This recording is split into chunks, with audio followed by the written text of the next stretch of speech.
अच्छा, ये भी कॉमन सवाल है भाई। कह रहे हैं वालदा का इंतकाल हुआ, उनके ज़िम्मे कुछ नमाज़ें थी, तो क्या हम वो फ़िदिया देंगे? देखें, उसूली तौर पे फ़िदिया वाजिब तो किसी के नज़दीक भी नहीं है अगर माँ ने वसीयत नहीं की थी, वाजिब तो नहीं है। ये तो हो गया उसूली जवाब।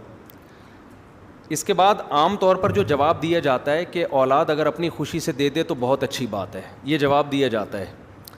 लेकिन मेरा तर्ज़ ये जवाब का नहीं है। उसकी वजह यह है कि 20-20, 30-30 साल की नमाज़ें वालिदैन के ज़िम्मे होती हैं, पूरी पूरी विरासतें उस फ़िदिये में चली जाती हैं।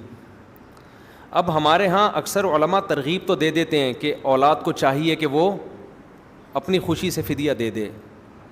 अब औलाद सोचती है कि अगर हमने नहीं दिया तो माँ बाप को अज़ाब होगा, दे दिया तो अज़ाब उनसे टल जाएगा। अब ज़ाहिर है कोई भी औलाद ये नहीं चाहती कि माँ बाप को क्या हो, अज़ाब हो, तो अमलन वो वाजिब ही समझ रहे होते हैं।